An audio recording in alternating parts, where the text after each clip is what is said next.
What is up, everybody? Welcome to Mongols. I am Steve, not Mike, but I've still got Josh with me as normal, and we've got Drew tonight.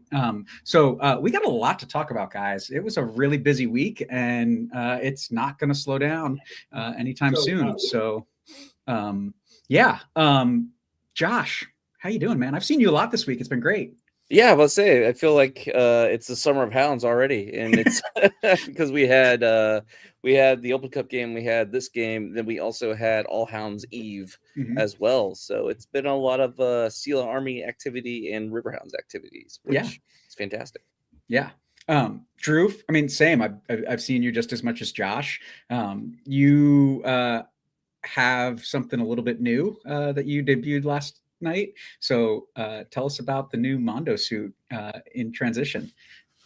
Yeah, so like any good Mandalorian, as I go through life, armor gets worn out and needs replaced. And that's kind of been the process. Losing weight also caused some issues as like everything looked like I was wearing, some larger person's suit. Because you were. kind of were. Kind of was what I was doing.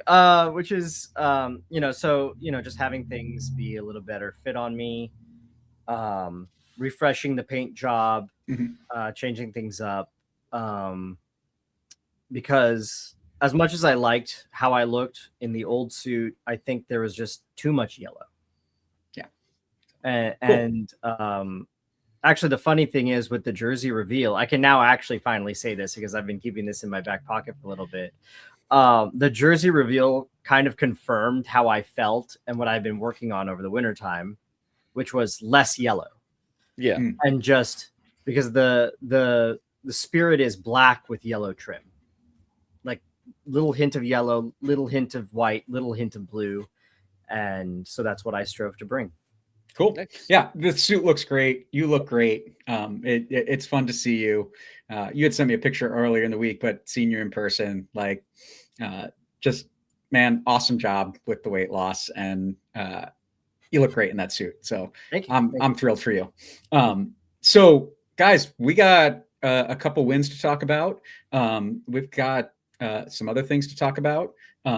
Let's start off with win in the Open Cup against intercity competition. I won't say rivals because we've not really played them before, but Steel City. And so, Josh, I think you've got something for us.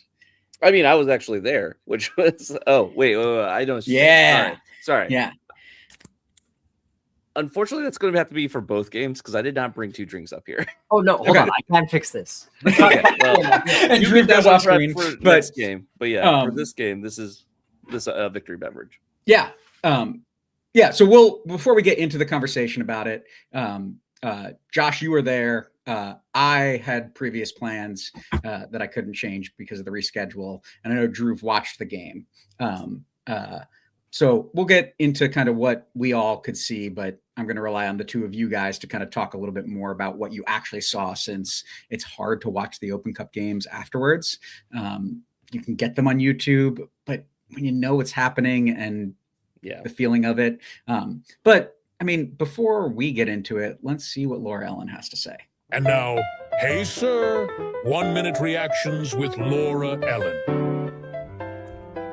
We won. I didn't watch the whole game. I watched probably the last 30 minutes or so, and I don't think we won well, but we won. And so I guess we go to the next round. I heard it was a beautiful day in Pittsburgh. It's great to see them playing in Highmark again, but good grief.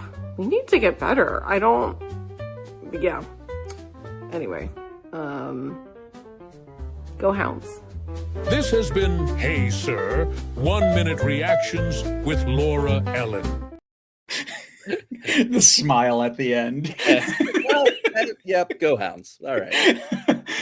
So, Josh, I mean, you were there. Tell us about the environment. Tell us how it felt in the stands. I mean, we expected a lot of Steel City supporters to be there. Kind of your take on what that looked like. Okay, so first off, the actually seeing the stadium pretty full was awesome for the first round of the Open Cup. It's usually a game middle of the week. We're playing some random team from like New York or something like that, and no one shows up except for the sickos. That was not the case for this one. This game was packed, and what was amazing is I didn't realize it while we were watching the game until the 76th minute when Steel City scored the PK. That whole grandstand, pretty much, like not the whole grandstand, but majority of the grandstand was Steel City supporters. They have a big academy, so does obviously the Hounds. But in this situation, it's a game that's more impressive and important for Steel City than it is for the Hounds. I do think a lot of Hounds supporters showed up that wouldn't normally show up just because it was an inner city rivalry type thing going on, or it was something interesting. The storyline was interesting. But for Steel City Academy kids and everything, this was like huge. And so it's not surprising that so many of them showed up. But it was like he scored that PK, and suddenly we just heard like cheers coming from the grandstand over in the Paul Child section. Where it's like looked over, it's like, holy crap, that's a lot of Steel City supporters. Yeah, I think one of the things I wonder is I'm sure there's a lot of people that were cheering for Steel City on the night. And I get that, right? Like, I'm always going to cheer for, if I've got conflicted interest, the team at the lower division, right? Yeah, I mean, last year in Philly, Justin was cheering for the Hounds. He went in a little conflicted, and he was cheering for the Hounds after 5 minutes, right? So I think that's kind of just natural. I'd assume there's a lot of people that were there for Steel City, but are also coming to a number of Hounds games I can confirm that season, right? I had some conversations with people.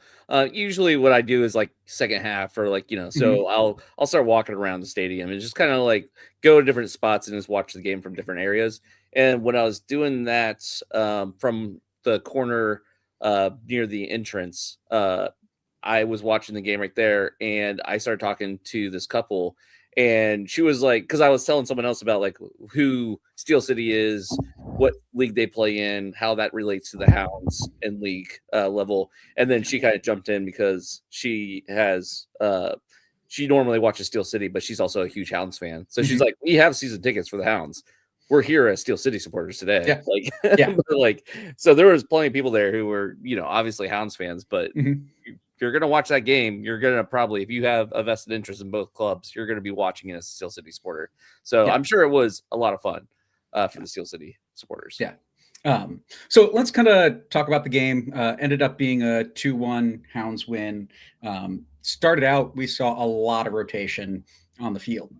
But with that rotation, I mean, we saw a number of guys that I think we know, we've seen before, or we're expecting to see a lot of. So Alalo Samanu, Owen McCoy were in getting their first starts in defense. Walty got his first start of the season in the midfield, as did Mertz, and then Amon and Goldthorpe were up top. And I think we expect to see some of these guys quite a bit. That leaves Griffin, Victor Souza, Junior Etu, and Nico as the other guys that we've seen quite a bit of already this season. So I look at this lineup, and this is not a heavy rotation lineup for me. Maybe a little bit different than what we've seen so far this season, but when you look at some of these guys coming in, some of these guys having some competition that they've not had in the past, or some of those injuries, I looked at this lineup and I said, this is probably one of the strongest lower division lineups I've seen for an Open Cup game.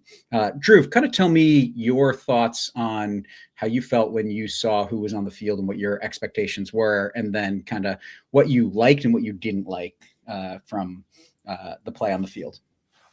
So I was actually a bit surprised because the thought is you're going against a lower level side, you do a bit of heavier rotation. Hounds knew they had their home opener this weekend. They just came off a really tough game in Tampa. So I was expecting actually a lot more rotation. I was expecting to see one of the other two players in goal.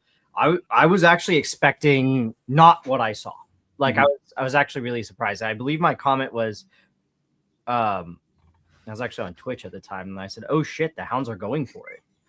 It was my exact like they're like, you know, Robbie's not taking this game as like a let's rotate the whole team. The look and the feel of it was he was taking this as a, you know, we're making a run in the Open Cup. We're making a statement in the Open Cup, and we're going to take this competition just as seriously as we're taking the league. And I really liked that, you know, that feeling also. Like, that's great. It, you know, on the flip side of expecting a whole bunch of rotations, it feels great to see, you know, the coach make a very strong statement with the lineup going into a cup game that, you know, is kind of you know, or feels kind of you know. Yeah. So like that was great. You want play on the field. That's a can of worms. The best thing I can say is it really looks like the Hounds are still trying to find their identity in this new era.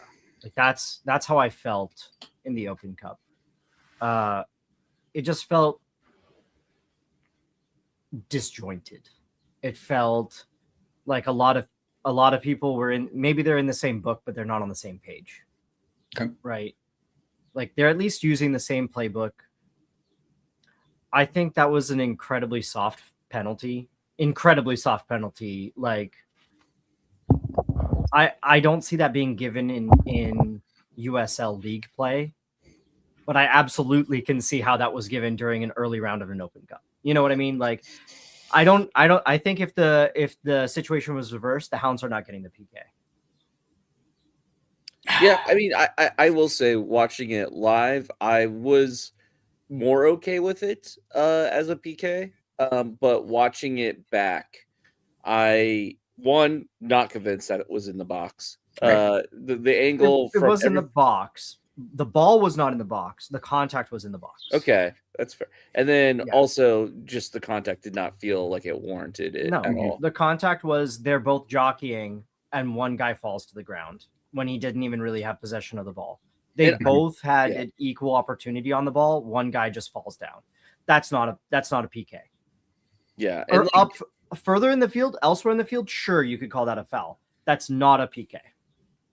Yeah. And also it's kind of sad because McCoy, I thought, had a great game, and I actually liked what I saw from McCoy. So the fact that, you know, he was involved with that PK, it's kind of like I was worried after the game that would sour a lot of people on McCoy, or at least the coaching staff, or like maybe he doesn't get as many looks now because he got that PK on him.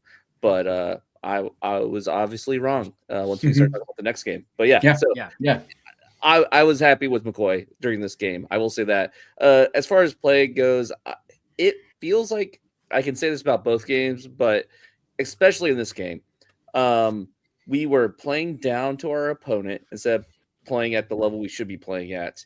And it also just felt like we let off the gas 2/3 of the way in. Like both games, it felt like we were doing pretty okay to good for the first 2/3 of the game. And then the last third, it's like a switch turned off and everyone just forgot how to play soccer. And it almost bit us in both games. But more so against Steel City, maybe it's because there's a bigger gap there. It did feel like that was just more unacceptable against Steel City.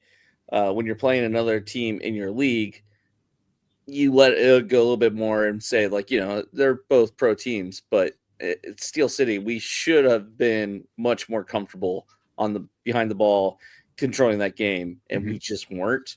It felt nervy. There was a decent amount of like turnaround as far as like turnover, who we started. Goldthorpe being a starter, Amon being a starter. I do feel like that changes a lot of things. I'm always happy to see Goldthorpe on the field. I think he's awesome to watch, and he is really clever on the ball. The fact that he's not getting starts, I think it's just more of a testament to Dikwa and like the system we're playing. It's not necessarily, you know, on him as much. It's just how good our offense is. Mhm. Amon, I did not like what I saw from Amon from either game.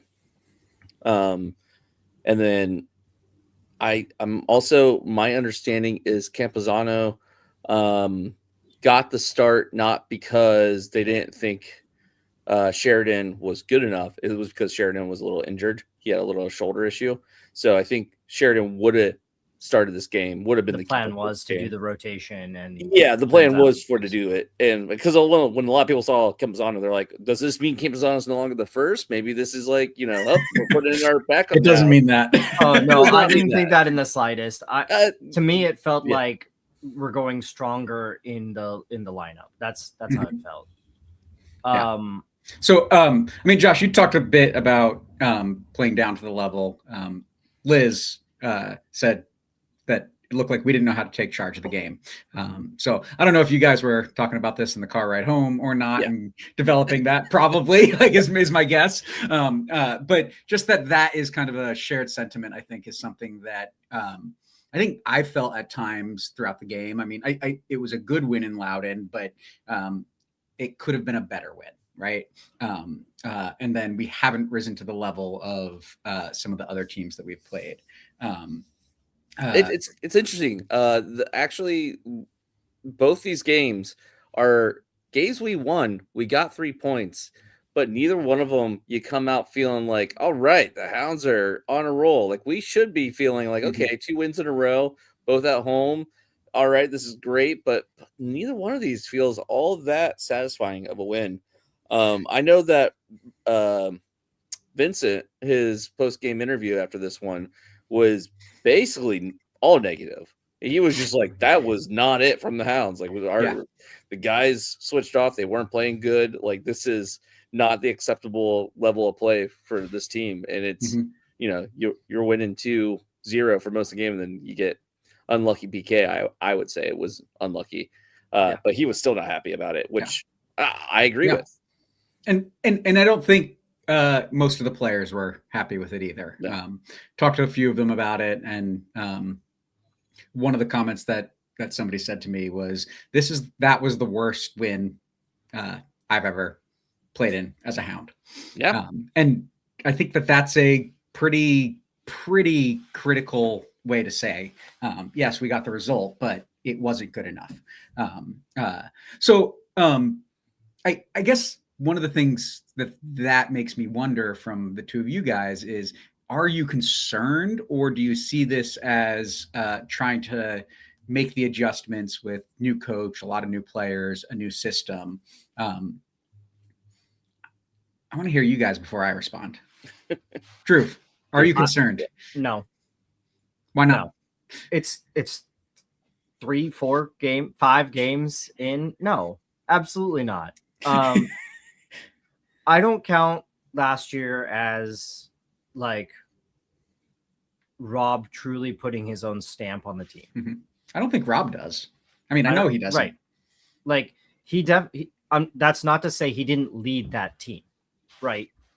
So I'm not taking away what he accomplished, but I am saying that wasn't his, like, it wasn't entirely his game plan. It's not entirely his, like, this is how I want everything to work.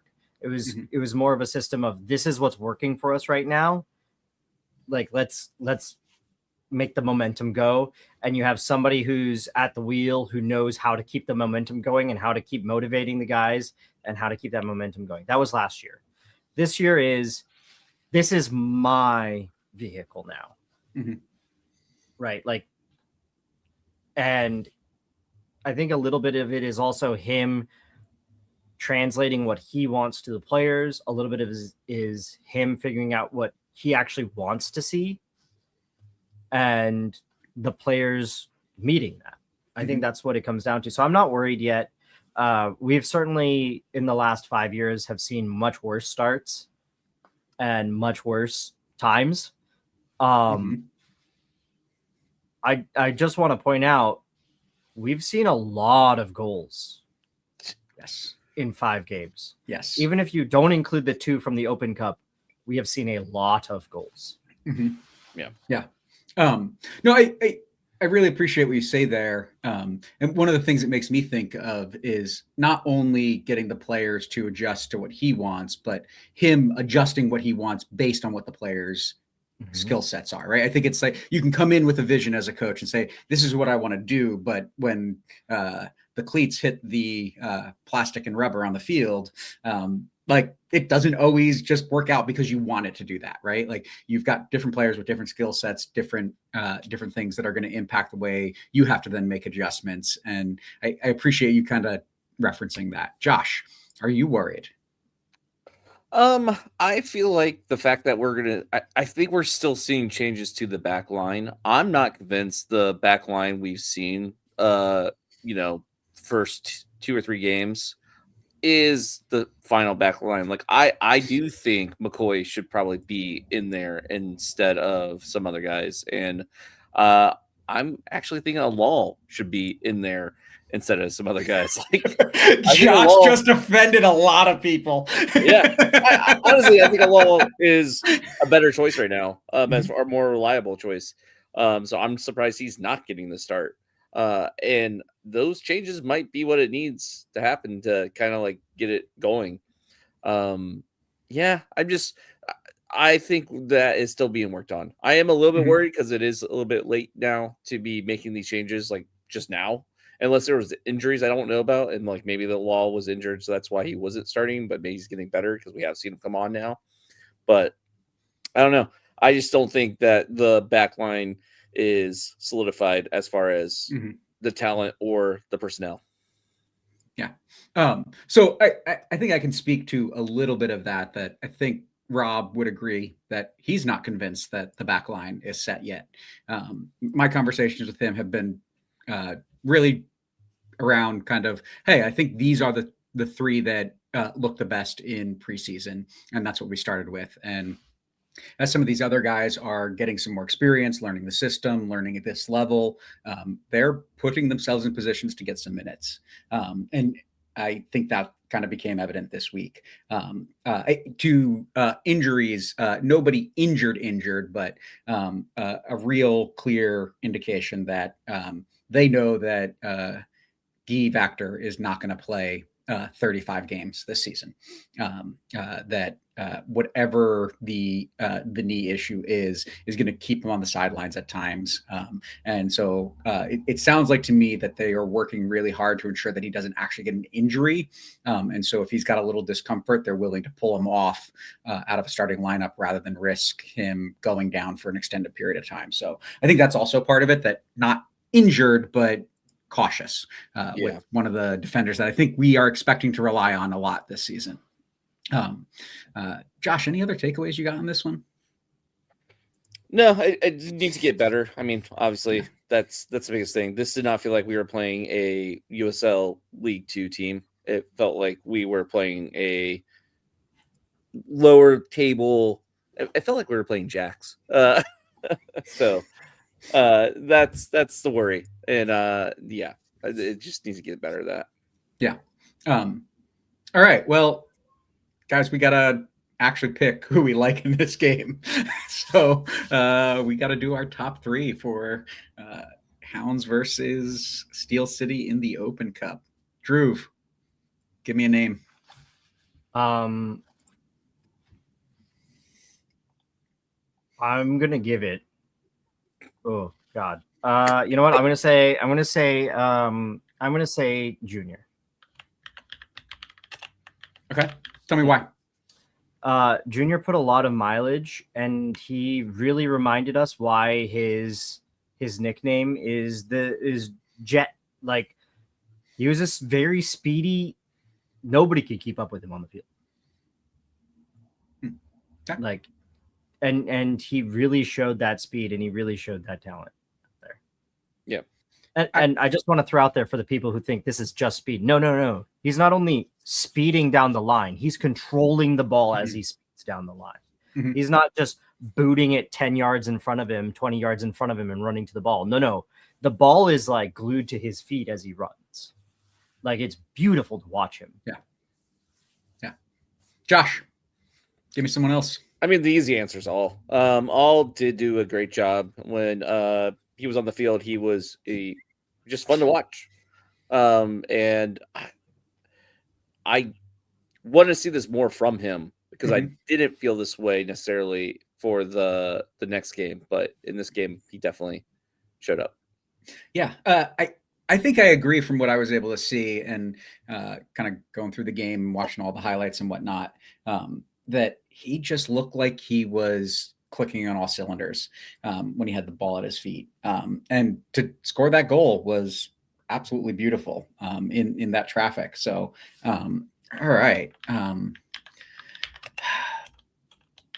Am I absolutely crazy to say Nico?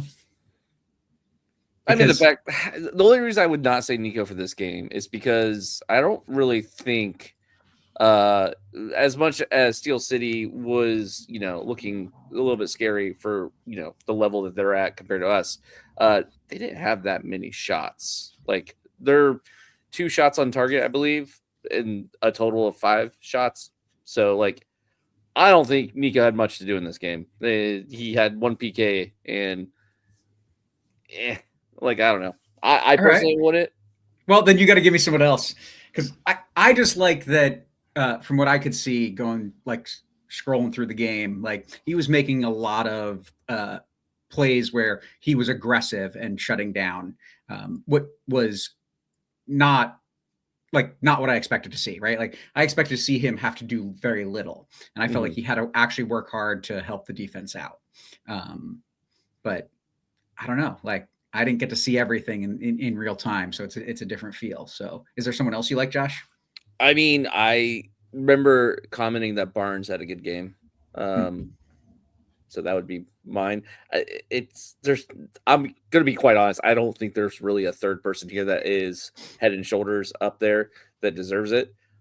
So Barnes, or I wanted to say McCoy, but he got that PK against him, so it is kind of like maybe not. But Barnes, I think, also did really good that game.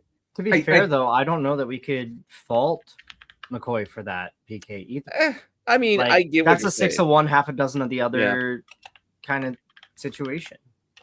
So I think we'll go with Perrin. You've talked me into that. I agree. Like, you guys convinced me that what I saw watching things back, Owen had no fault and shouldn't have been called for the PK, but he did get called for it, and there is something to that, I think. So so we got Junior, Charles, and Perrin. Drew, give me an order. I'd probably put all first, then Junior, and then Perrin slides in. Yeah, I agree with that. All right, completely. Yeah.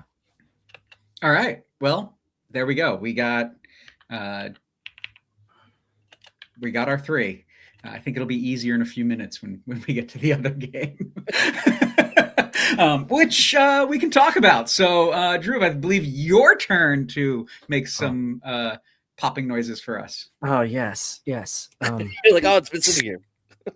Nice. Yeah, that's why this is. That's why my non-name brand sparkling water has been sitting here. So after Wednesday, Josh, Drew, we were all there Friday night, All Hounds Eve, hanging out, celebrating. Mike and his wife were there, a number of Steel Army board members and a bunch of other people down at the pitch, getting ready to go have a first home game. And we had our first home game. 3-2 win over new entrant into the league, Jacksonville FC. I don't actually know. Sporting Jacksonville. Yeah, Sporting Jacksonville. Sporting. I'm way off. Yeah, wrong generic name. It was the other generic name. All I know about them is they are Jacks with an X, right? Like, that's how everybody is stylizing them. So nothing else matters. So as we get into that, I mean, you are here, but that just means I get to make you listen to yourself. So let's hear your many Mondo moments. It's time for Mondo's moment, the top moment of the game from the Mandalorian. This week's Mondo moment from the Riverhounds home opener against Sporting Jacksonville comes in the 7th minute as Chico, scoring on his home debut after his return to Pittsburgh, lifted up his shirt to reveal image of Liv, former Steel Army board member who passed this last winter. Thank you, Chico. This is the way. Chico would repeat this again after scoring his second goal. Thank you, Chico. This is the way. And special shout out to all of the players in the league who stood in silence for a minute at the start of the first and second half in solidarity with each other as they seek better treatment and fair pay. This is the way. This has been Mondo's moment. Go Hounds. So you do these for us every week, but you're rarely having to listen to yourself live on the show. What's it like to hear yourself and be sitting here and be like, and look at that and watch that? I mean, exactly. I make fun of myself as I'm recording it. So, and I typically listen to myself. Like I like to listen to it back before I send it to Mike for the show, just to make sure I don't sound completely absurd. Absurd is the word I'm going to go with. Which is why I apologize for the last like 3 weeks where I was doing some weird voice. Like, see, I couldn't turn it off. Like, I just couldn't stop. Like every time I'm like trying to just do a normal voice. I'm doing this like pseudo announcers. I'm like, this week's Hounds matchup moment is, and I'm like, no, stop it. You were getting louder and louder and louder. I was waiting for this week. I'm like, oh, is he gonna be yelling at us this week? It's like, oh no, okay, he calmed back down. Yeah. No, it was just like the repeated, like it was me doing that voice, and then I'm getting louder to try to stop myself from doing the voice, which is just me doing the voice at a higher volume. That's great. I mean, I had to give you a hard time about that. When I started on the podcast, it was like the first few months, I was just like, would be self-conscious. So then I made myself for like a year listen to myself and got so like even more self-conscious, but at least like I learned from it. So just kind of want to hear your thoughts of listening to yourself. Listen, Josh, you've never had that problem, have you? So back in the day, the first podcast I did about the USL called the USL Procast, we would edit every episode and take out all the ums and uhs. So I was not only listening to myself, but I was actively editing to try to make myself sound better. And it was excruciating. It's just like listening like every single like waveform, just like looking for the ums and the uhs, and just like it's like, oh, this is painful. Yeah. So now I don't have any reaction at all. I mean, doing podcasts now for 10 years or whatever. It's like, whatever. Yep. All right. So with this game, I mean, a lot of stuff happened in this game. Drew, you talked about a couple of big things that were, I mean, what happened on the field, but meaningful in other ways. Let's kind of start in reverse. Beginning of the game, players again, minute of standing there in silence. And I think it was really great for me to be able to get a video from the field of the TIFO and the chants. I mean, Josh, as someone who has been really involved in a lot of those decisions, what's it like for you to kind of see those things grow over time and see the solidarity and see kind of how people are responding and reacting and supporting the players, knowing that you also did help author, even though you're not on the board anymore, the statement that the Steel Army put out? Yeah, I mean, it's kind of in the DNA of supporters groups in general to be pushing these boundaries, be pushing for things that you want to see for the whole league. A lot of the people who are in positions of power in every league and club, they are there for a job and they come and go. The supporters, that is their team and they are around for a much longer time. Like, I've been a fan of the Riverhounds longer than I think everyone on that board, or not board. I mean, everyone on the front office and all the people in control right now in USL. I remember when they got hired, and like, you know what I mean? Like, so when you think of it that way, you really are kind of doing yourself a disservice, not thinking you have ownership of this league and power in this league to try to push it the way that you think it should be going. So it is up to fans to do that and to try to sway the powers that be that this is what needs to happen. And so I do think it's something that we should be weighing into, and as fans have every right to be weighing into. And I was happy to see the board agree of the Steel Army and to push that message as well. And you've seen it from all the sports groups from across the league, chanting the pay the players or other supportive chants and signs. TIFO is something that not all clubs do, like not all sports groups do. It is a lot of work, and shout out to Jordan and all the TIFO crew who put in that work for not one TIFO but two, because we had a TIFO that was just a standard message for the Hounds and like, yay, let's go for the season, Hounds coming type message, and then having a second TIFO that we put up during the minute of basically the minute of not playing for both the first half and the second half. They were able to put it up there, and that's a lot more work. And so I'm happy to see that they're doing it. And then also you mentioned it, we had the message come out on all the Steel Army socials about why we're supporting it, and trying to get a strong message out there that we can share and other people can share to try to get the word out. Yeah, Drew, I mean, we've talked about it with the Mongols crew. You and I have talked about it. There's others of us that are constantly having these conversations between the Steel Army and the fans. As someone who is in the midst of some of those conversations on the Steel Army board, what's it like for you to see not just the support, but to see that support in Highmark at the home opener? I mean, it's great. And also, I mean, kind of as Josh said, like if there was ever a city who is pretty much going to always take a Union side, it's Pittsburgh. Like probably the only good thing I'll say about Detroit ever is like they are very similar to Pittsburgh in that way also. And if you are a USL person, league rep who's listening in, like, listen, here's the thing. Frick, the man, the legend, was unable to stand up to the unions, and he brought in union busters, and he failed. Okay. That's the history Pittsburgh has, is you have some of the biggest corporations bringing in some of the best union busting tactics and failing.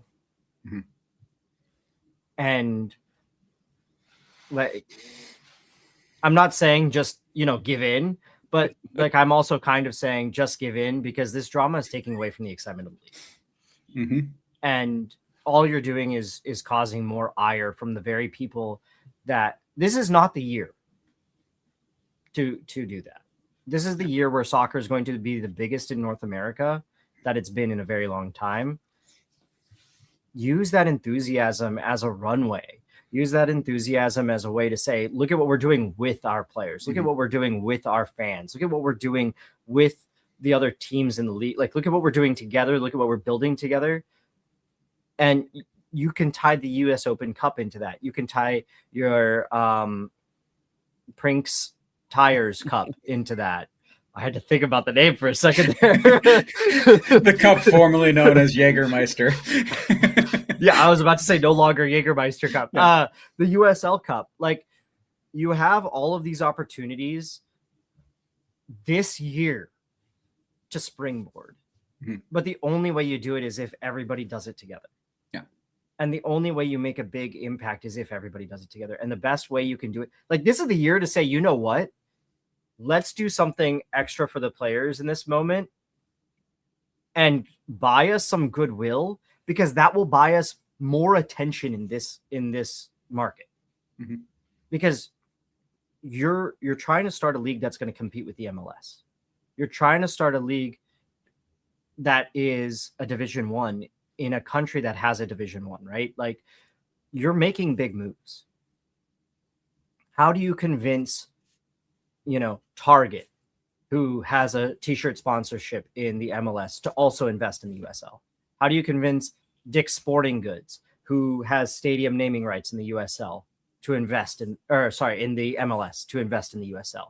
Like, how do you get these big names? And I'm not saying it has to be Target and Dick's, but like similar big names. How do you get them to also invest in you?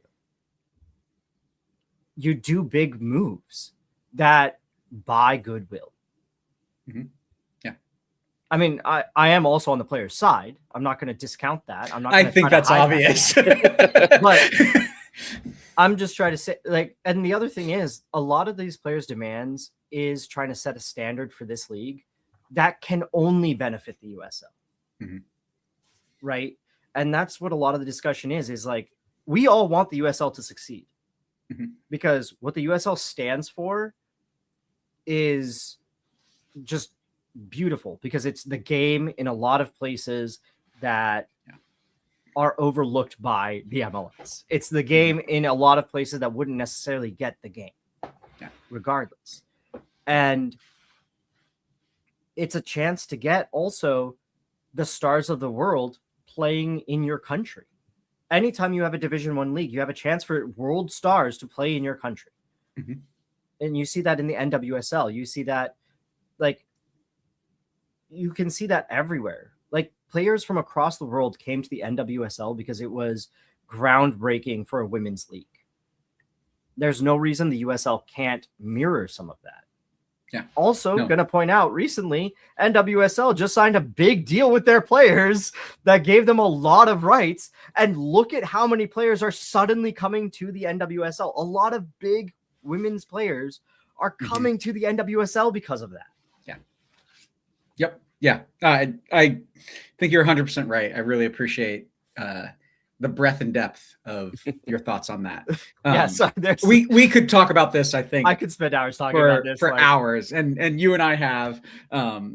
So let's actually talk a little bit about the game. 3-2 win over Sporting Jacks. Some biggest thing I think that was some of the lineup changes. McCoy started again, and he started out on the right center back. But Victor Souza moved out to the right center back, and Beto Idracht played that central center back position throughout. And that was an interesting look for me. One I think I really liked. I think that as we talked about it, some of the response in the stadium last night, our conversations on Slack, the things in the Discord were, we had a really good first half. The second half was a little more suspect. Dare I say the second half lacked fortitude. I really, really hope we don't make that the word of the season. But Mertz comes busting in. He's knocking on my door right now. Only if he's wearing a red shirt with a picture on it. Yeah, but it was just kind of like, okay, I saw some really good things. I saw some things that I was a little concerned about. Josh, your take overall on the game last night on the field? Yeah, I did think it was a lot better than the Open Cup game, especially that first half. Like you said, it felt like there was more cohesion, and again, less rotation, but still some stuff that they were still playing out with, like McCoy starting and everything you mentioned. But it definitely felt like they just didn't have, I mean, I'm not going to say fortitude, but they just lost focus on that second half. Like, not even the whole second half, but most of the second half, it felt like they just lost that focus. And when it fell apart, it took them way too long to get it back together. Like the 1-2 punch of, like, how far apart were their goals? Their two goals, the 58th minute and the 62nd 4 minutes, minute. yeah. 4 minutes. Like that's like you need to pull it back together after that first goal and like regroup, and definitely don't succeed or let them score another goal within the minutes. So that's the biggest takeaway. It's just that Jax is not. I think it's imperative that people know Jax is not a good team. Like, it's not like we were playing a team like Tampa where we're like, oh man, yeah, we lost against Tampa, but they're a really good team, and stuff is happening there. So it kind of early in the season, whatever. Same thing with Charleston. No, Jacks, they've lost to Hartford. Miami. They lost to Miami and Hartford. They didn't just lose to Miami. They just got absolutely bullied by Miami. That's my point. It's like they are losing to the worst teams that have been in this league, and we know are not good teams. So like you can't lose or like almost lose to this team. This is like the easiest it's gonna get.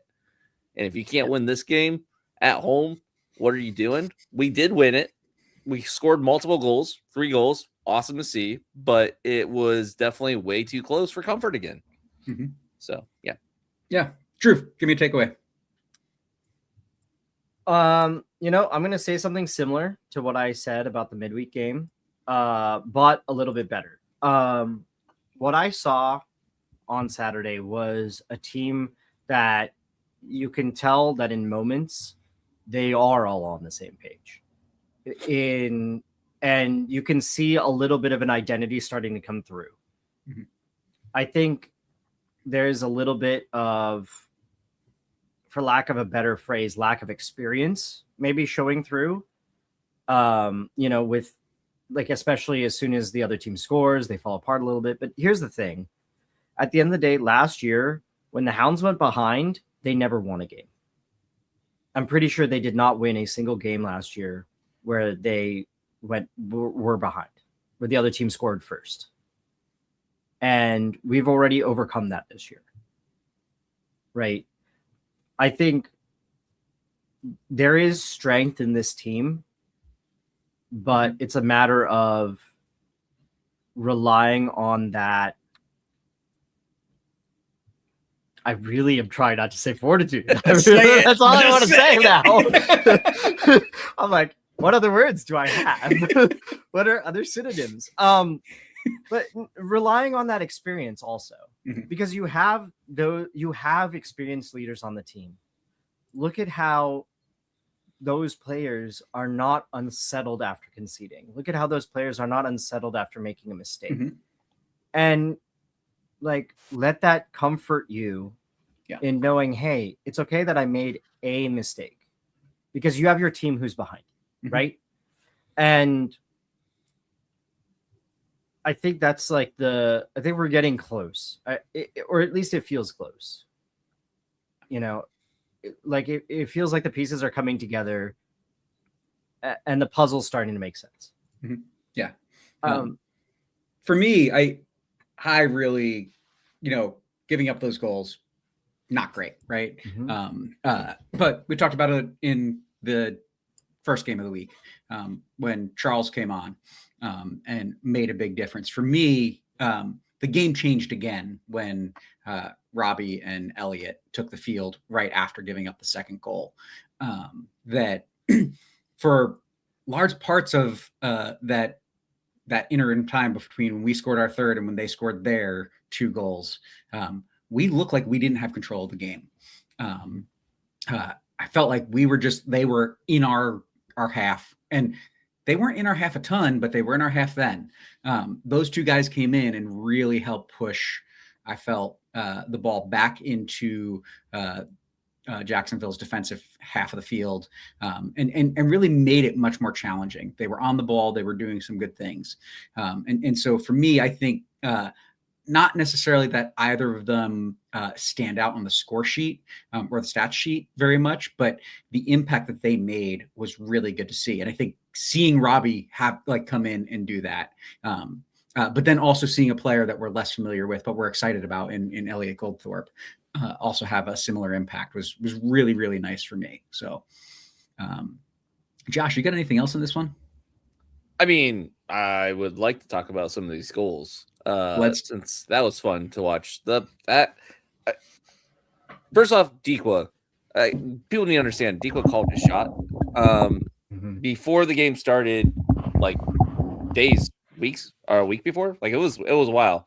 He was like, "When I score, I want a shirt that has live on it." So, hey, Josh, Can we let him talk about this? Oh, that's right. I forgot we Now have. we've got the man, the legend, the Pittsburgh legend, former MVP for the Hounds and for the league, Albert Chico Dipla. What's up, my man? Welcome back. Thank you, Steve. I mean, you and I have talked, but this is kind of the first time we've done anything official. So tell me a little bit. Like, I mean, you were gone in Rhode Island for 2 years. You're back. What's it like being back in Pittsburgh? There's no place like home. You know, there's no place like home. So I'm extremely happy to be back and score in front of my people. Yeah. And I'm happy to be back to represent my city and to make my people happy again. Yeah. So I'm just checking. Yeah. I mean, those are orange, not ruby, but you know, we'll say those are your ruby slippers, right? Yeah. Speaking of it, I mean, you scored a couple goals tonight, but second one was on a penalty. First one, though, talk me through what happened with that goal. So in that moment, like, there was a lot of things going on in the box, and I just kept my composure. I controlled the ball, and I saw Perrin making a run. He was asking for that ball. I was like, "P, I'm not giving you that ball. You have to shoot it." So, yeah, Taylor's gonna hit the target, and I got the goal. Yeah. So, I mean, that goal was great. Nice to see a run of play goal from you this season. But I think one of the things that was really special about that is you walked out to half field and you lifted up your shirt. And so can you just show us all kind of what you got there and tell us why that's important? Yeah, it's for Olivia. You know, she's forever part of us, and this win and these 2 goals today is for her. And hopefully I will try to score more goals for her and to make her happy. Yeah. So, Chico, I want to say, I mean, I think this is one of the reasons why we all love you so much, that the relationships that we have with you, but the relationships that you have with all the fans and the love that you show all of us, and that's evident in your support of Liv and her family, in the Steel Army, in Mongols, but most of all, your love for Pittsburgh and the people here. So I want to say thank you. Welcome back. Great to see you on the score sheet. Thank you. Great to see you, my friend. Thank you. Nice. Man, like, in the moment, I was tearing up, and it still makes me like, man, what a class act that boy is. Like, love that guy. Oh, man. And they get that goal so early. Like, it wasn't even like, you know, I was like, I really hope he scores. You know, it would be a sweet moment. And then suddenly, like, I wasn't even like settled into the game yet. I'm just like, oh crap, it just happened. Oh man, it just happened. Okay. breathe. Yeah. So it was a great moment. It was 7 minutes in. Yeah, it was awesome. Like, it was a beautiful goal. So I had the perfect. It was as if the clouds had parted. Let me tell you, because I had eyes on Chico the whole time, just from my angle, like just clearly to him, and like this will be etched in my mind forever because he just looked from the second he was in that box. You could he had "I will score this" just written all over him. Like he was like, you could just tell. And then he gets it, and you just knew. And then the next second, it's like not even a heartbeat later, it's in the back of the net, and it's just so beautiful. Yeah, I mean, Josh, I'm assuming you were still in the Paul Childs during that, right? Yeah. As was I at that point in the game. And so, I mean, watching that goal back on the highlights and seeing how it developed is really different. I think that's the view you had, Drew. Yeah. That couldn't tell really how he got on the ball because there's a lot of people in front of him. But, I mean, an absolutely stunning finish, and one where in the box, making something happen. I think that's what we hope to see a lot of from him this season. And it was great. Scoring continued with, I mean, are we talking goal of the week? That has to be the goal of the week. That was a goal that I know Robbie Vincent has to love because it made me think of Robbie Vincent when I saw how far out he was and how he just got that. What was it, top left corner? That was so perfect. I was just like, that was sick. I'm so happy to see that goal go in. And that's what we've been talking about as far as like, yes, I want to see goals, but I want to see run and play goals. I want to see, developed, and just him taking that shot and like taking that risk to take that shot.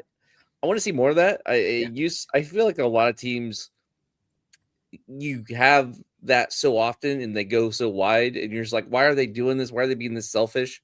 Mhm. That's always been the opposite for the Riverhounds, especially under Bob. So like, I'm excited to see that now. But like, there's players just taking shots and like, oh, that was, it wasn't like developed perfectly or whatever. It was just like, oh no, he saw an opportunity way out and he just took it and it paid off.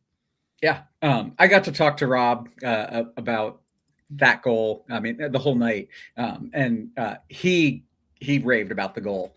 He said he could see it from behind perfectly. There's also somebody that is posting a lot of the post-game media interviews on YouTube. So you can hear Rob talk about it in that as well. But it's just it's fun to have a coach be excited about those types of goals when I think we have felt for so long that when we see goals like that, we're like, crap, Bob's not going to be happy. And now Rob is just like, it was great. I loved it. Right. Like, it's such a different feeling again that we've been talking about. I got to talk to Sam as well. And that one we've got out on the Mongols YouTube as well. So go take a listen to that. Really cool to get to know Sam a little bit more and hear his thoughts on the goal as well. So Chico made it 3 on a penalty. I felt the penalty was a little soft, but he hit it hard. And despite the keeper getting a little bit of a hand to it, it was in the back of the net. And then, like we said, Jacksonville got there too. But we were able to hold on for the win. So you guys have any other big things you want to talk about this game? Oh, I have a small thing, if I may. Yeah, we can talk about small things too. Yeah, okay. This is a small thing. So I would just like to say, like, it's been 4 games. So obviously I'm not going to talk about points, but I am going to talk about games we've scored in. Did you know we've scored in 3 out of 4 games? And also our goal total is 7. So do you want to know the last time we had 7 or more goals through 4 games? See, I can't even think what that would be. Oh yeah, this is good. This is good. I like this one. I don't know. Yeah, 22. 22. That's actually more recent than I thought. Than you think, but that's also that is the only year that we have scored every single game for the first 4 games. That's interesting. Yeah, and I guess like as I think through like or at least as far back as my data goes, which is halfway through the season last year or so, I kind of looked at kind of some of the stats and we're on a steady decline of goals scored for a number of seasons. So I guess that kind of makes sense that, like. Oh yeah. No, this is 1.75 goals per game already. Which is again, basically the second highest since the plague seasons. Well, and not only that, there are 5 teams with 7 goals, which is tied for second place. 1 team has more than that. So we are tied for second place in goals scored on the season at this point. Do you want to talk about the flip of that? Well, what I was going to say about that is we also have a 27% conversion rate, which I don't actually know how I feel about, if that is good or bad. Just because like we're used to high conversion rates in Pittsburgh, but we're used to high conversion rates with not a lot of shots. So I think for me, it's just like I noticed that, and it's something I've noticed for a long time, and I will see how that goes. Yeah, Josh, the flip side of that. Not very good, is it? Yeah. What's our, how are we looking as far as goals against? Well, so the team that we played last night is the only team to have allowed more goals than us. They've given up 11. We've given up 9. Yeah. But on the flip side of that, we have already played 2 of possibly the 3 other best teams in this conference in these 4 games. Which is something that is actually kind of unique in this year versus previous years. Sure. Because, you're talking about Charleston and Tampa Bay. Not Loudon? Yes. Oh, I'm surprised. Okay. Loudon? Do you mean DC United? Oh yeah, sorry, DCU too. We're gonna just recognize that those things are in existence. We've played 2 really good teams. We've played 2 really bad teams. And we won against both the really bad teams. Yep. Hey! Yep. And it's early in the season. Yes. So yeah, it is what it is. Guys, we have been talking about a lot of stuff. We have been taking our time talking about this. We're not taking our time, but it's taking time to talk about this. We should get out of here. So let's pick our top 3 for this game. Oh yeah. I thought you were going to skip it. I was like, we can't. No. Yeah, geez. Josh, I'm going to let you go first this time. Give me a player. I mean, I'm going to take the easiest one possible. It's Chico. Not only does he get on the list, I think he should be the top of the list personally. But we'll talk about that later. No, I can agree with that. Yeah. I can already, without naming the other players I think should be up there. I can agree with that. I think we're all in agreement with that. Okay, Cool. Drew, give me somebody who's in the conversation for 2 or 3. Okay. There's the obvious answer and the less obvious answer. Make it harder on Steve. Pick the obvious answer. Okay, then I'm going to pick. I'm going to pick goal of the week candidate, Sam Bassett. Okay. Oh, okay. Yeah, because that was a brilliant goal. I mean, That's fair. Yeah. Yeah. Those are obviously the easy 2. I kind of feel a little stuck after that, but I want to give him more points and go for Junior again. that was actually my other. I think I said that to Josh last night. Actually, That might have been your third. Yeah. yeah. I'll hear your reason. I'd like your reason before I get mine. So watching Junior on the field last night, I have worried a little bit in preseason and so far this season up to this point of, is he not able to do what he used to be able to do? And last night was a top 10, I think, Junior performance for me. He was doing everything right. He was getting in the box, putting in crosses. He was defending really well. He was just everywhere. And then, I mean, can I not give points to the guy that gave me his jersey? There we go. So he kind of maybe like bought me off a little bit, but he's like, where's that's not my really why. points? Yeah, Where's my 3 that's points? not really why, but just pointing it out. Thank you, Junior.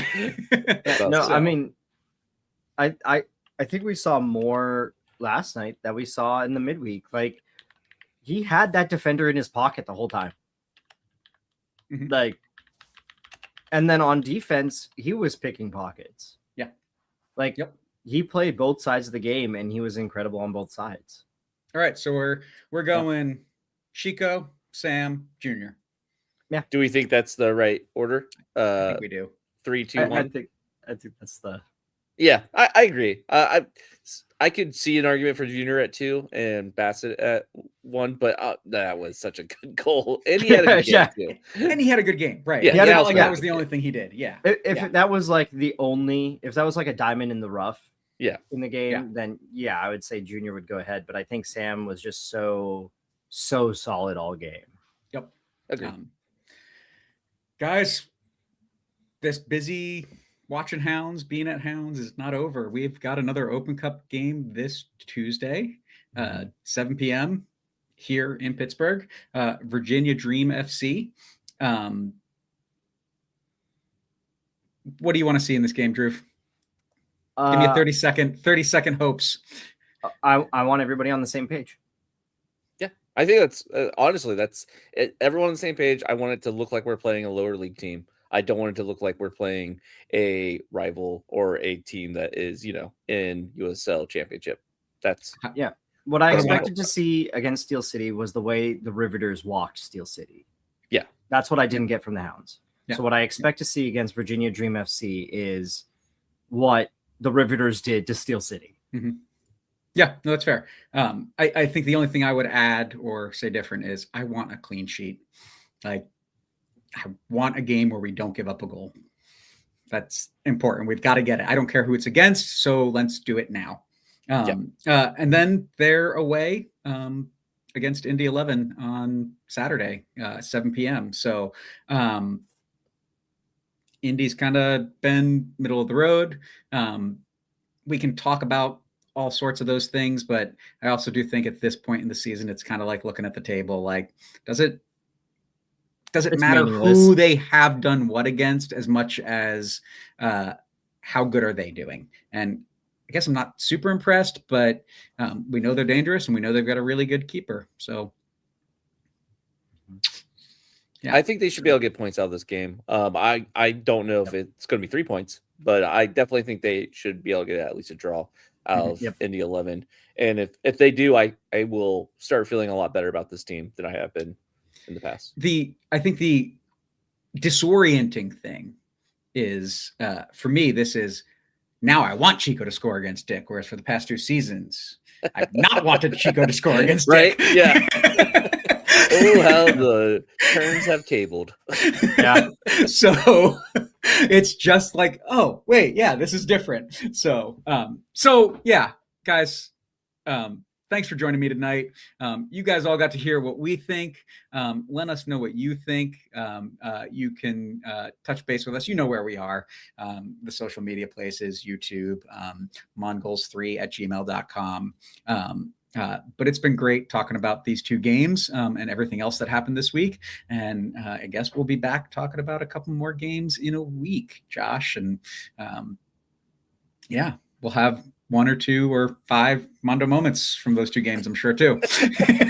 We'll see what happens in the next week. Who knows? So you got to change the name of the segment. It has to be Mondo's Moments at this point. All right. I mean, yeah. You haven't had one moment I don't in know. a long time. The best part is I don't know how many moments I'm going to have until I'm in the moment recording. So it's Mondo's moment to figure it out. Okay.